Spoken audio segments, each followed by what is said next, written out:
اعوذ باللہ من الشیطان الرجیم، بسم اللہ الرحمن الرحیم۔ فرقان پارٹ 14۔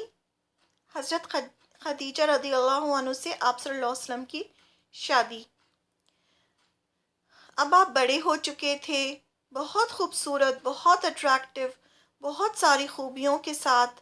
سب جانتے تھے کہ آپ صادق اور امین ہیں۔ صادق یعنی سچے، اور امین یعنی امانت دار، ٹرسٹ وردی۔ آپ کیریکٹر وائز بہت سٹرونگ تھے۔ مکہ میں سب آپ کو جانتے تھے، آپ کی عزت کرتے تھے۔ مکہ میں حضرت خدیجہ بھی تھیں، وہ ویڈو تھیں، ان کا ایک چھوٹا بیٹا بھی تھا۔ بہت رچ تھیں، بہت عزت دار۔ مکہ کے بڑے سے بڑے سردار ان سے شادی کرنا چاہتے تھے۔ وہ بہت خوبصورت تھیں۔ جب مکہ والوں کا قافلہ بزنس ٹرپ پر جاتا تو ایک طرف حضرت خدیجہ کا سامان ہوتا، دوسری طرف پورے مکہ والوں کا۔ انہیں کسی ایسے انسان کی تلاش تھی جو ان کا پورا یہ بزنس سنبھال لے۔ انہیں آپ صلی اللہ علیہ وسلم کے بارے میں پتہ چلا کہ آپ کتنے ایماندار ہیں، تو انہوں نے آپ کو بلوایا اور آپ سے کہا کہ آپ ان کا سامان لے کر جائیں قافلے کے ساتھ۔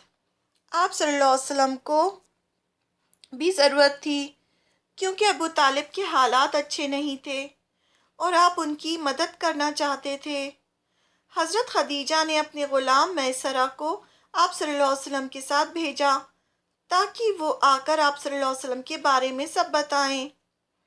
جب آپ بزنس ٹرپ پہ گئے تو میسرہ نے آپ کی ایک ایک بات دیکھی کہ آپ کیسے لوگوں سے بات کرتے ہیں، کیسے ڈیل کرتے ہیں، سب کچھ۔ وہ آپ صلی اللہ علیہ وسلم کے اعلیٰ اخلاق اور کردار سے بہت امپریس ہوئے۔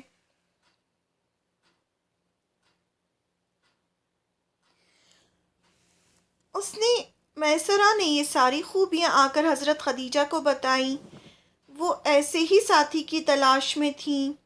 انہوں نے خود آپ صلی اللہ علیہ وسلم کے پاس پیغام پہنچایا کہ وہ آپ سے شادی کرنا چاہتی تھیں۔ آپ کی ایج اور ان کی ایج میں بہت ڈفرینس تھا، لیکن ان کے کلچر میں ایج ڈفرینس نہیں دیکھا جاتا تھا۔ آپ صلی اللہ علیہ وسلم نے انہیں قبول کیا، انہیں خوشی سے قبول کیا۔ وہ ایسا زمانہ تھا کہ برائی عام تھی، شراب پینا، ہر برا کام ہوتا تھا، لیکن آپ صلی اللہ علیہ وسلم ساری برائیوں سے پاک تھے، کیونکہ اللہ تعالیٰ آپ کی حفاظت خود کر رہے تھے۔ حضرت خدیجہ سے آپ کی شادی ہو گئی، بڑی سی دعوت ہوئی اور آپ صلی اللہ علیہ وسلم خوشی سے حضرت خدیجہ کے ساتھ رہنے لگے۔ آپ حضرت خدیجہ سے بہت زیادہ محبت کرتے تھے، انہوں نے بھی آپ کو بہت محبت دی۔ جو بھی کمی آپ صلی اللہ علیہ وسلم کی زندگی میں بچپن سے تھی، وہ سب اللہ تعالیٰ نے پوری کر دی۔ حضرت خدیجہ آپ کا بہت خیال رکھتی تھیں۔ گھر میں بے شمار نوکر تھے، لیکن آپ کا کام خود کرتیں۔ آپ صلی اللہ علیہ وسلم سے ان کے 6 بچے ہوئے۔ انفیکٹ سارے بچے حضرت خدیجہ سے ہی ہوئے، صرف ابراہیم تھے جو حضرت ماریہ سے ہوئے۔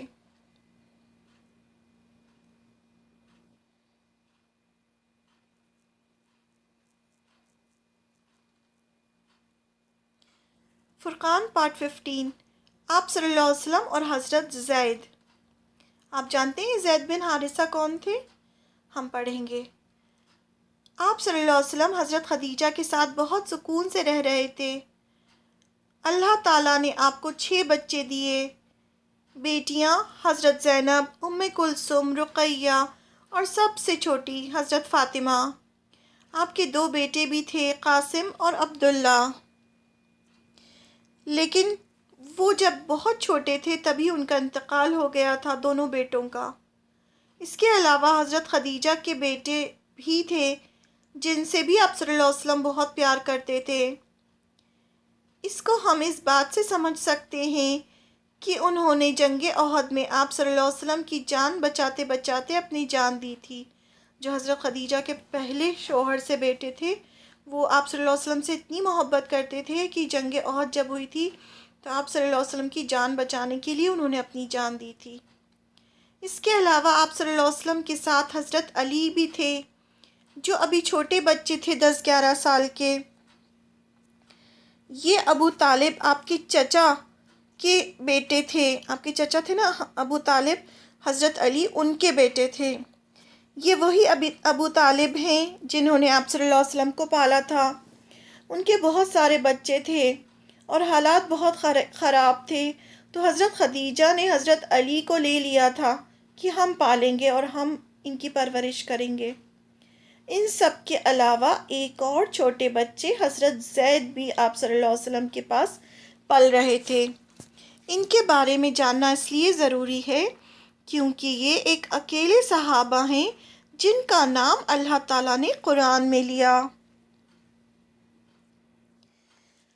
اب حضرت زید کی سٹوری ہم دیکھتے ہیں. حضرت زید چھوٹے تھے، اپنی ماں کے ساتھ اپنے ننیحال جا رہے تھے. اپنے قافلے میں تو ان سب کو لوٹ لیا گیا. آپ کو پتہ ہے اس زمانے میں جب ایک قافلہ جاتا تھا تو راستے میں اسے لوٹ لیا جاتا تھا، اور جو لوگوں کو پیسہ سب لوٹ لیتے تھے اور لوگوں کو غلام بنا کے بیچ دیتے تھے. تو حضرت زید کو غلام بنا کر بازار میں بیچ دیا، جن کو حضرت خدیجہ کے کزن نے خرید لیا اور حضرت خدیجہ کو گفٹ کیا. حضرت خدیجہ نے جب دیکھا کہ وہ بہت اچھی فیملی سے ہیں اور ان کی عادات اور بول چال سے محسوس ہو رہا تھا کہ وہ بہت اچھے بچے ہیں، تو انہیں آپ صلی اللہ علیہ وسلم کی خدمت میں دے دیا. حضرت خدیجہ نے کس کو دے دیا؟ آپ صلی اللہ علیہ وسلم کو. حضرت خدیجہ کو کس نے دیا؟ حضرت خدیجہ کے کزن ان کو خرید کے لے کر آئے، حضرت خدیجہ کو دیا، اور حضرت خدیجہ نے ان کو آپ صلی اللہ علیہ وسلم کو دے دیا. آپ صلی اللہ علیہ وسلم نے انہیں کبھی غلام نہیں سمجھا اور انہیں بہت محبت دی. کچھ دنوں بعد حضرت زید کے والد اور چچا انہیں ڈھونڈتے ڈھونڈتے آپ صلی اللہ علیہ وسلم کے پاس آ گئے اور آپ سے ریکویسٹ کی کہ آپ حضرت زید کو ان کے ساتھ جانے دیں.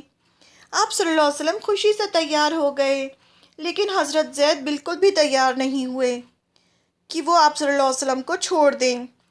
ہار کر ان کے والد اور چچا واپس چلے گئے. یعنی حضرت زید نے کہا کہ وہ آپ صلی اللہ علیہ وسلم کو چھوڑ کے کہیں بھی نہیں جائیں گے. یہ دیکھ کر آپ صلی اللہ علیہ وسلم نے سب میں ڈکلیئر کر دیا کہ آج سے زید ان کے بیٹے ہیں، اور ان کو زید بن محمد کہا گیا. انہیں سب اسی نام سے جانتے تھے، لیکن مدینہ میں بہت بعد میں آیت نازل ہوئی کہ گود لیے بیٹے کو اپنا نام نہیں دے سکتے، وہ اپنے اصل باپ کے نام سے ہی جانا جائے گا. تب ان کا نام چینج ہو کے زید بن حارثہ ہو گیا. حارث کون تھے؟ ان کے والد تھے. قرآن میں ان کا نام کیسے آیا ہے وہ ہم بعد میں دیکھیں گے.